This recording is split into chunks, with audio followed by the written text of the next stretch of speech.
Number one, we are adding two fractions. And remember, when we add two fractions, what do we have to have?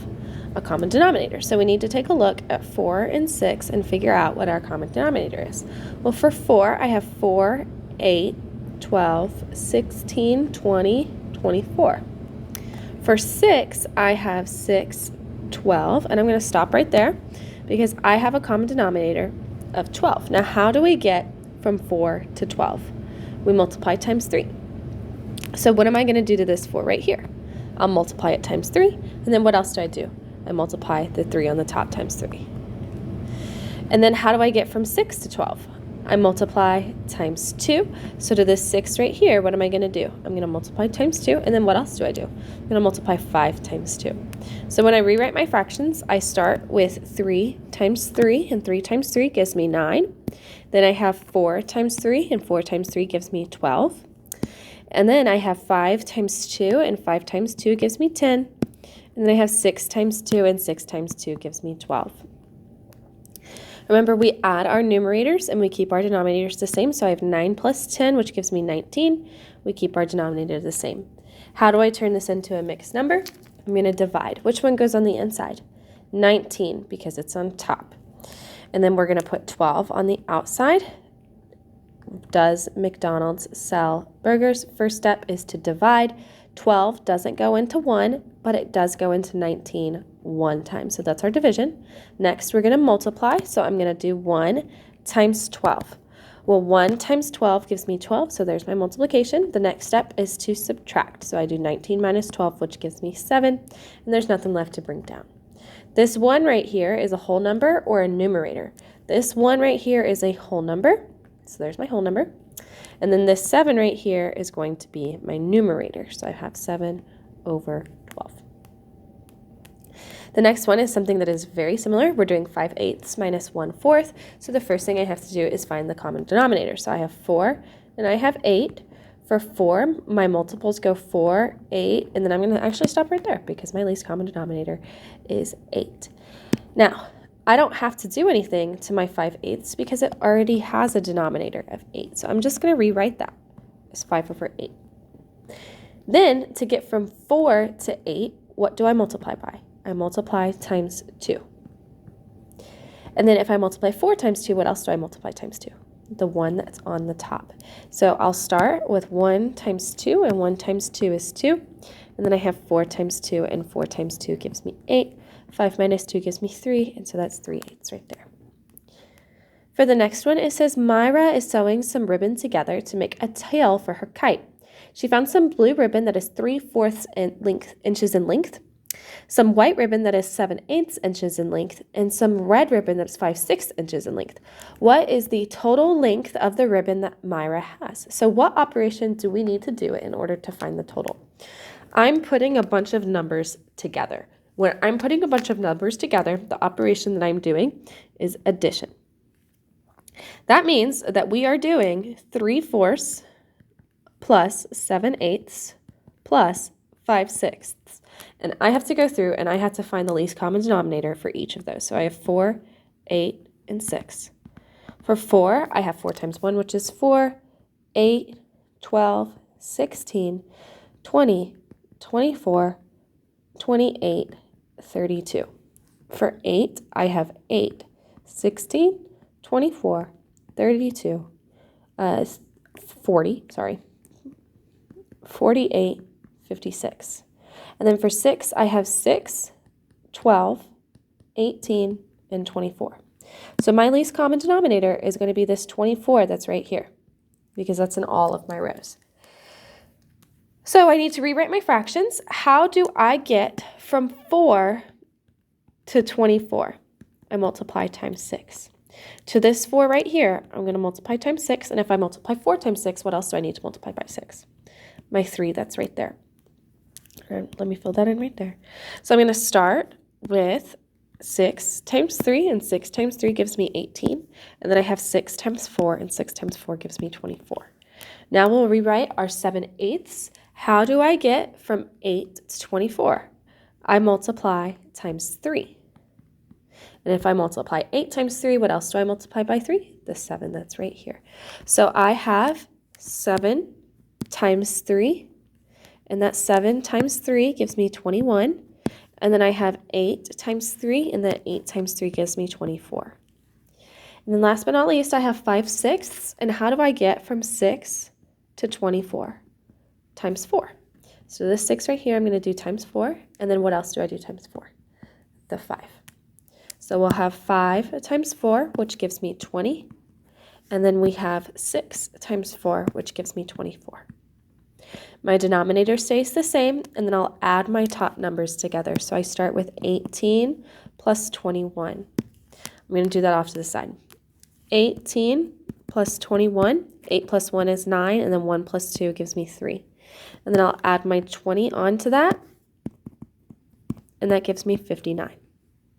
So I have 59 over 24, and we're going to divide to turn that into a mixed number. Which number goes on the inside? 59, because it's on top. Remember, we have does McDonald's sell burgers, which means divide, multiply, subtract, bring down. So I'm going to start with division. 24 does not go into 5 because 5 is smaller than 24.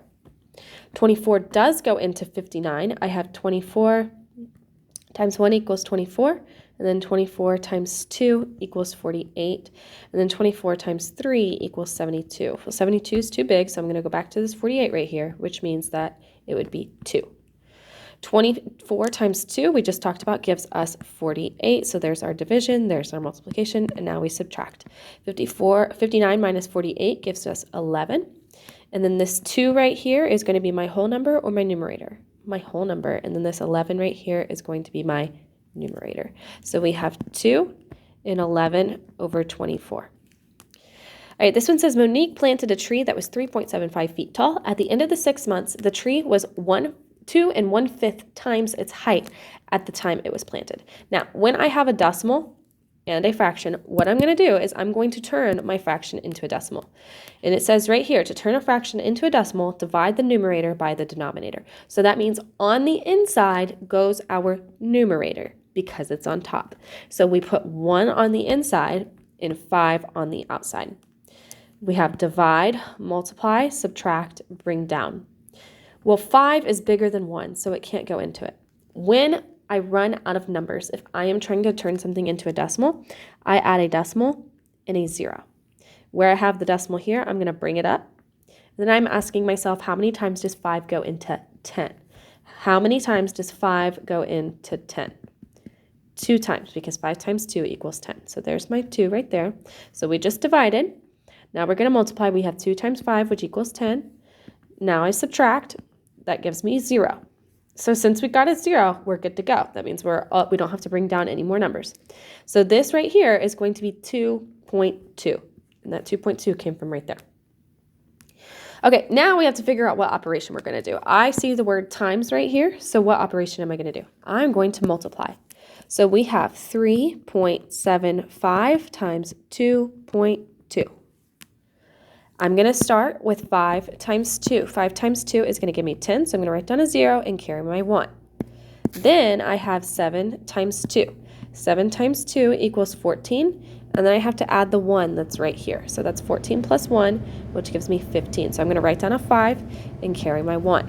Then I have 3 times 2. 3 times 2 gives me 6, and then I add the 1 that's up here at the top.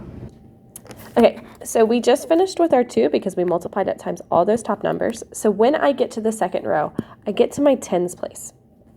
And because I'm in the next place value that's over, I have to add a 0 before I do anything else. Now I can start multiplying. So I start with 2 times 5. 2 times 5 gives me 10, so I write down a 0 and carry my 1. Then I'm going to do 7 times 2. 7 times 2 gives me 14, and then I have 14 plus 1, which gives me 15. So I write down my 5, and I carry my 1. Then I have 3 times 2. 3 times 2 gives me 6, and then 6 plus 1 gives me 7. Now that I have all of my numbers down, what's the next thing I do? I add them together. So I start with 0 plus 0, and 0 plus 0 gives me 0. And then I have 5 plus 0, and 5 plus 0 gives me 5. And then I have 7 plus 5, and 7 plus 5 gives me 12, so I write down a 2 and carry my 1. And then I have 1 plus 7, and 1 plus 7 gives me 8. And then how many decimal places do I have? What I do to figure that out is I count how many decimal places I have up here at the top. So I have 1, 2, 3 total numbers that are behind my decimal. So down here, I'm going to have 1, 2, 3 total numbers that are behind my decimal. So my final answer is going to be 8.25. All right, for the next question, I have 1 2/3 plus 2 1/6. And then so I have to find a least common denominator. So I have 3 and I have 6. So I have 3 times 1, which gives me 3, and then 3 times 2, which gives me 6. I'm going to stop right there because my least common denominator is 6. Now, how do I get from 3 to 6? I multiply times 2. So to this 3 right here, I'm going to multiply times 2. And if I multiply 3 times 2, what else do I need to multiply by 2? The 2 that's on the top. So we're going to rewrite that. I have 2 times 2, which gives me 4. And I already rewrote your whole numbers for you. And then I have 2 times 3, which gives us 6.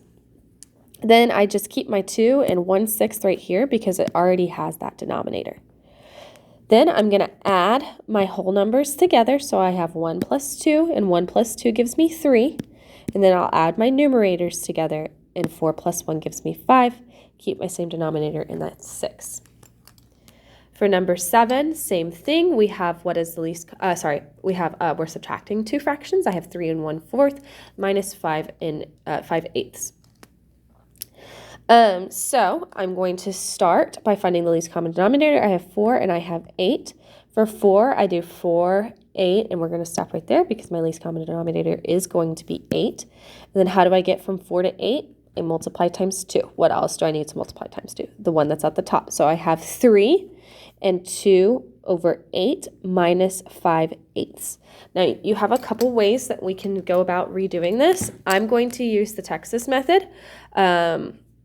You don't have to use the Texas method. You can regroup. But I'm going to use the Texas method for the purpose of this video. So we're going to go through and we're going to go around the world and we're going to land in Texas. I'm going to start with 8 times 3. 8 times 3 gives me 24. And then I'll add the 2 that's at the top, and that gives me 26. And so I'll have 26 over, just 8, not 28. 26 over 8. And then I have 5/8.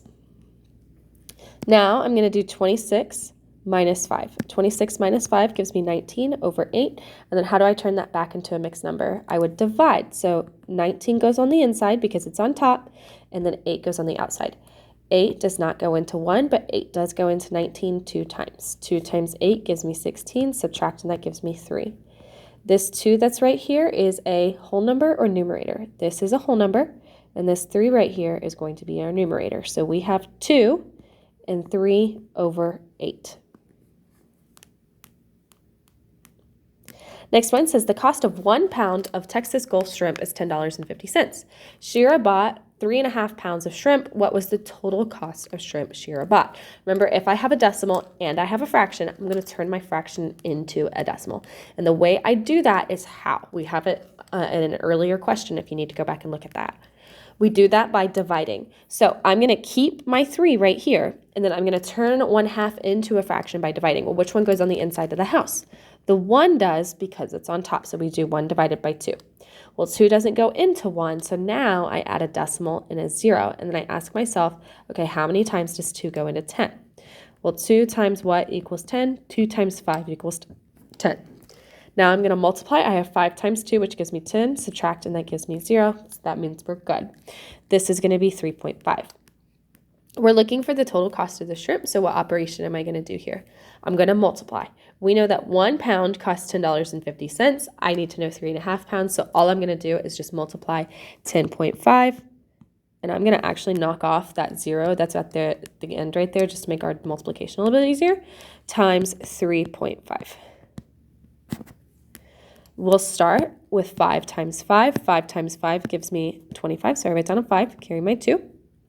Then I have 0 times 5. 0 times 5 is 0, and then I add my 2, and so that gives me 2. And then I have 1 times 5, and 1 times 5 gives me 5. We'll cross this out because I just finished that, and then since I'm on my second row now, what do I have to add? A 0. Then we'll do 3 times 5. 3 times 5 gives me 15, so I'll write down a 5 and carry my 1. And then I have 0 times 3. 0 times 3 is 0, plus the 1 right there gives me 1. And then I have 3 times 1, and 3 times 1 gives me 3. Now that we have finished multiplying, what do I do now? I add all of my numbers up together. So I have 5 plus 0, which gives me 5. Then I have 2 plus 5, which gives me 7. Then I have 5 plus 1, which gives me 6. And then I have my 3. Taking a look at the top numbers, how many decimal places am I going to have?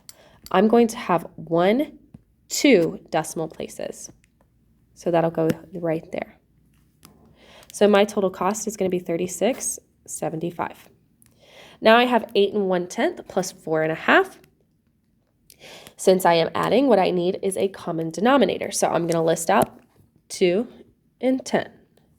For 2, I have 2, 4, 6, 8, 10. And I'm going to stop right there because I see a 10 and I see a 10. Since this one already has a denominator of 10, I'm not going to rewrite that. I'm just going to keep it as it is. So I have 8 1/10. Then how do I get from 2 to 10? I get from 2 to 10 by multiplying times 1, 2, 3, 4, 5. And if I multiply the 2 times 5, what else do I need to multiply times 5? The 1 that's right there at the top. Okay, so that's going to give me 1 times 5, which is 5. And then I'll have 2 times 5, which is 10. Now I'm going to add my whole numbers together. So I have 8 plus 4. 8 plus 4 gives me 12. Then I'll add my numerators together. So I have 1 plus 5. 1 plus 5 gives me 6. Then I keep my denominator of 10. Now 6 and 10 can both be divided by the same number, so we can simplify this. What can both 6 and 10 be divisible by? Both 6 and 10 can be divided by 2. So I would have 12. And then 6 divided by 2 gives me 3. And then I have 10 divided by 2, which gives me 5. This one says to find the value of the expression of 14 minus 7 and 7/12. The first thing that we need to do is we need to turn 14 into a fraction. How do I turn 14 into a fraction? Anytime I have a whole number, I put 14 on the top and then I put a 1 underneath it. Now, we have to find the least common denominator. I know that I can get 1 to any number, so I'm going to look right here. My least common denominator is going to be 12. So in order to get 1 to 12, what do? I multiply times 12. So to 14, I need to also multiply times 12. And I'm going to do that off to the side over here. I'm going to have 14 times 12. 4 times 2 gives me 8. And then 2 times 1 gives me 2. Add on my 0 on the second row because I just finished with my 2 that's right there. And then I have 1 times 4, which gives me 4, and 1 times 1, which gives me 1. Now I add. 8 plus 0 is 8. 2 plus 4 is 6. Drop that 1 down. So I have 168 over 12 minus 7 and 7/12. Now I have to turn this one into a mixed number over here because I can't just do 168 minus 7 and 7/12. So I have to turn this into a mixed number. So I'm going to go around the world and land in Texas. So the first thing I do is 12 times 7. 12 times 7 gives me 84. And then I'm going to finish that off by adding 7 to the end of this. So that's going to give me 91. So I'm going to have 168 over 12 minus 91 over 12. I'm going to subtract 168 minus 91. 8 minus 1 gives me 7. The 6 turns into a 16, and that 1 goes away. 16 minus 9 gives me 7. So I have 77 over 12. Now we have to divide to turn it back into a mixed number. Which one goes on the inside of the house? The 77. And then on the outside goes the 12. 12 doesn't go into 7, but it does go into 77. How many times? It's going to go into 77 6 times. 12 times 6 gives me 72. Subtract, and that gives me 5. This 6 right here is my what? That is my whole number. So we have 6. This 5 right here is going to be my numerator, and then we have a denominator of 12. Last question. Oh, Just kidding. No, it's not. We got more to go. All right, set X represents rational numbers. Set Y represents integers. Which diagram shows the numbers placed in the correct sets? So we're going to take a look at set X first. Set X is my rational numbers. So I need to go through these and I need to look. Would I classify -6 as a rational number? -6 would be better classified as an integer. So -6 doesn't work. Also, 195 doesn't work. Remember, my rational numbers are going to be my numbers that have fractions. Then integers can't have decimals at all, so that also doesn't work. So that one as a whole is just wrong everywhere. For this one right here, remember this is rational numbers, and then this is integers. I have -12 over 3. Our first instinct is to be like, heck yeah, that's a rational number. It's a fraction. But I can turn -12 into an integer by dividing it. 12 divided by 3 gives me 4.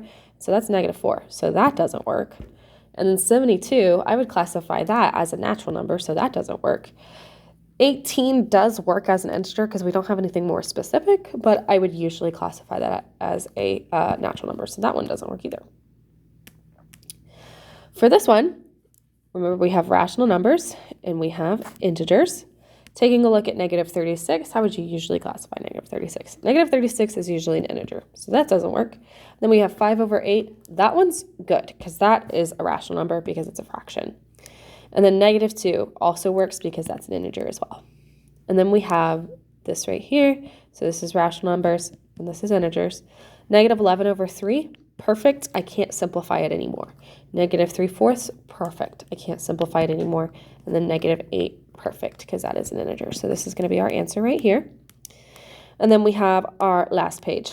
Okay, so for this, it says find the value of the expression. So I have -489.62 plus 118.78. Are these same signs or different signs? These are different signs because this is a negative and this is a positive. Different signs add or subtract. They subtract. And remember, we always keep the sign of the bigger number. So I have 489.62 minus 118.78. And don't forget to line up those decimals. This 2 is going to turn into a 12, so this 6 turns into a 5. 12 minus 8 gives me 4. This 5 is going to turn into a 15. This 9 is going to turn into an 8. 15 minus 7 gives me 8. Drop that decimal down. 8 minus 8 gives me 0. 8 minus 1 gives me 7. And then 4 minus 1 gives me 3. We keep the sign of the bigger number, so is this going to be positive or negative? This will be negative because my bigger number is the 400, and that's a negative. This one says to find the value of the expression. Now, two negatives right next to each other turn into a positive. So I actually am going to have plus 15.82 plus 3.5. So let's put 15.82 plus 3.5. Now remember, when we add or subtract decimals, we have to line them up. So I'm going to drop a decimal down here. And then my 3 comes before my decimal, and my 5 comes after. Tack on that 0. We have 2 plus 0, which gives me 2. 8 plus 5, which gives me 13. Write down a 3, carry my 1. 1 plus 5 plus 3 gives me 9. Drop down that decimal, and that's 19.32. Kroger sells ground beef for $1.90 per pound. Greg needs 2.5 pounds of ground beef. How much will Craig pay for his ground beef? What operation are we going to do? We're going to multiply. I'm going to take that 0 off the end of 1.90, and I'm just going to make it 1.9 because that'll make it easier for me, times 2.5. We'll start with 9 times 5, which gives me 45. So I write down a 5, carry my 4. Then I will have 1 times 5. 1 times 5 is 5 plus 4 gives me 9. I'm on my next row now, so I add a 0. Then I have 2 times 9. 2 times 9 gives me 18, so I write down an 8, carry my 1. And then I have 2 times 1 plus the 0, plus the 1 that's right there. That gives me 3. We have now finished multiplying, so I'm going to add all of this together. I have 5 plus 0, which gives me 5. 9 plus 8, which gives me 17, so I write down a 7, carry my 1, and then 1 plus 3, which gives me 4.